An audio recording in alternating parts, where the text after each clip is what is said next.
গত কয়েকদিন যাবৎ ব্যস্ততার জন্য আমরা কোথাও বেড়াতে যেতে পারিনি। তাই হঠাৎ করে আজকে সকালেই সব বন্ধুরা মিলে প্ল্যান করলাম কোথাও একটা বেড়াতে যাব।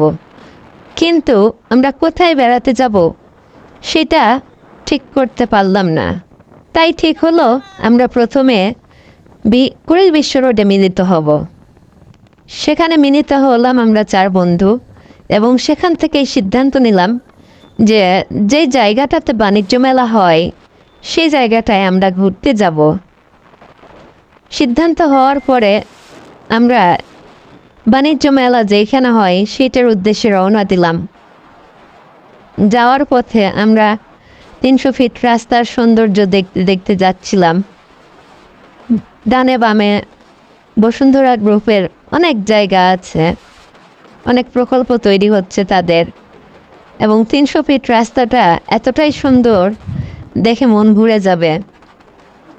রাস্তাটা দেখে মনে হচ্ছে যেন আমি বাংলাদেশেই নাই, বাইরের কোনো একটা উন্নত দেশে রয়েছি। এত সুন্দর একটা রাস্তা। রাস্তার এই দৃশ্যগুলো দেখতে দেখতে আমরা ঠিক করলাম যে কিছু দূর যাওয়ার পরেই চায়ের বিরতি নেব, এবং ঠিক কিছু দূর যাওয়ার পরে আমরা চায়ের বিরতি নিলাম। এখানে আমরা প্রায় 10 মিনিটের মতো চা বিরতি নিয়েছিলাম।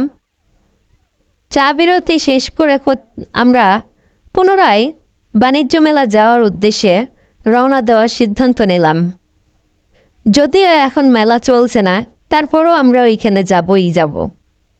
দেখার জন্য যাব যে মেলাটা আসলে কোথায় হয়। চা বিরতি চলাকালীন সময় আমাদের 2 কুখ্যাত বন্ধু, আমাদের আরও 2 বন্ধুর একজন মোবাইল নিয়ে সবসময় ব্যস্ত সময় পার করতে থাকেন। উনি সারাক্ষণ মোবাইল টিপতেই থাকেন, এবং ওনার মোবাইলে সারাক্ষণ শুধু একটার পর একটা কল আসতেই থাকে। একটা কল কাটা শেষ না হতেই আরও একটা কল চলে আসেন।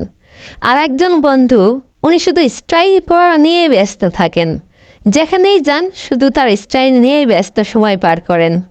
ওনাদের 2 জনের অবস্থা দেখলে মনে হয় যেন আমরা একটা অন্য জগতে অন্য প্রাণীর সাথে চলে এসেছি। আমার সেই 2 বন্ধুর অবস্থাটা এমনই যে তারা কোনো একটা মেয়ে দেখলেই একজন মোবাইল এবং একজন স্টাইল দেওয়া নিয়ে খুব ব্যস্ত হয়ে পড়েন। যাই হোক, চা বিরতি শেষে আমরা আবারও বাণিজ্য মেলার উদ্দেশ্যে রওনা দিয়েছি, এবং অল্প সময়ের মধ্যেই আমরা বাণিজ্য মেলায় পৌঁছে গেছি।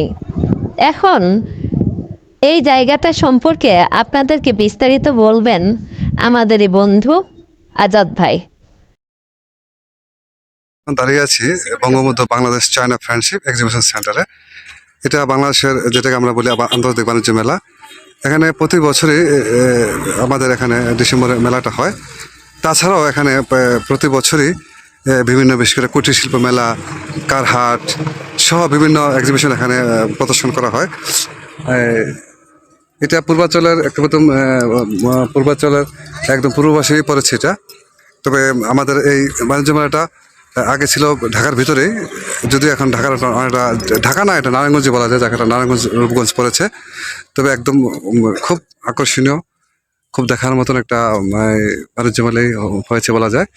আর পূর্বাঞ্চলের সম্বন্ধে কী বলবো, পূর্বাঞ্চলটা হবে ঢাকা না, বাংলাদেশের মধ্যে একটা সৌন্দর্য শহর বলা যায়, মানে খুবই আকর্ষণীয় শহর। পাশাপাশি এখানে এশিয়া মহাদেশের সবচেয়ে বড় যে ভাইরাস যে টাওয়ারটা হওয়ার কথা সেটাও পূর্বাঞ্চলে হবে। আর এই পূর্বাঞ্চলে আরেকটা হচ্ছে, এখানে শেখ হাসিনা ক্রিকেট স্টেডিয়ামে অলরেডি কাজ চলছে। সব মিলিয়ে পূর্বাঞ্চলটা একটা আকর্ষণীয় এবং মনোরম পরিবেশের জায়গা। যে কেউ আসলে এখানে যদি কেউ ঘুরতে আসে, বন্ধু বান্ধব বেড়াতে আসে, ভালো লাগার জায়গা। তবে সবচেয়ে ভালো সময়টা হচ্ছে দুপুরের পরে যারা এখানে আসবে আমার মনে হয় তারা এই এলাকাটা দেখে তাদের ভালো লাগবে। কারণ ঢাকার এই কংক্রিটের শহরে একটা মানে আমরা যাকে বলি যান্ত্রিক নগরে আমরাও যান্ত্রিক হয়ে গেছি। তো মাঝে মাঝে ফাঁক পেলে, সুযোগ পেলে, সময় পেলে, হ্যাঁ, অফিস যদি না থাকে বা আমরা যদি কোনো কাজকর্ম না থাকে, আমরা মাঝে মাঝে এখানে ঘুরতে আসি বন্ধু বান্ধব নিয়ে। ভালো লাগার জায়গা তো আসতেই হয়, বারবার আসতে হয়। এটা হচ্ছে আমাদের বাণিজ্য মেলা। বাণিজ্য মেলাটা খুবই সুন্দর এবং এটার ভিতরে আরও সুন্দর যে জায়গা আছে এখানে।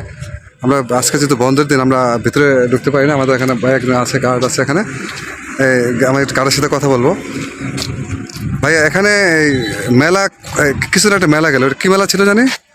মেলা ওই যে মেলার ব্যানার এখনো নেওয়া হয় নাই, হস্তশিল্প মেলা। এটা তো প্রতি বছর এখানে মেলা হয়। এছাড়া মাঝে মাঝে কি কি মেলা এখানে হয়? এই যে কয়েকদিন আগে 24 তারিখ 25 তারিখ থেকে 29 তারিখ পর্যন্ত হস্তমেলা। হস্তশিল্প মেলা হলো। আবার শোনা যাইতেছে, এখনো ক্লিয়ার আমি শুনি নাই, 10 তারিখে বলে আবার ওই যে মোবাইল কোম্পানির মেলা আছে। এখানে তো কারের মেলা হয়, মানে গাড়ির মেলাটা হয়, গাড়ি- তারপরে আপনার কুটির শিল্প মেলাটা হয়, বিভিন্ন মেলা এখানে হয়। মানে ওই বাণিজ্য মেলা ছাড়াও প্রতি বছরই বিভিন্ন মেলা এখানে হয়। আপনারা শুনলেন এখানে গার্ড। আমরা যেহেতু আজকে বন্ধের দিন, আমরা অবশ্য প্রবেশ নিষেধ, তো এই জন্য আমরা এখানে প্রবেশ করতে পারিনি। যদি ভিতরে ঢুকতে পারতাম আপনাদেরকে আরও ভালো জিনিস দেখাতে পারতাম। তারপর যতটুকু পারতেছি আপনাদেরকে দেখানোর চেষ্টা করছি। এইটা হচ্ছে আমাদের এই বাণিজ্য মেলার সামনের যে আমাদের যে রোড, এই রোড। আর এইটা হচ্ছে এই যে ওই যে রোডটা দেখছেন এখানে, ওই যে গাছের পেছনে এই রোডটা হচ্ছে ঢাকা বাইপাস রোড, যাকে আমরা যে নামে চিনি আর কি।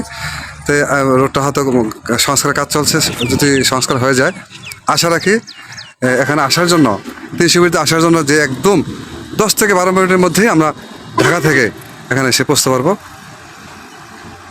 তাহলে আজকের মতো এখানে বিদায় নিচ্ছি। ধন্যবাদ।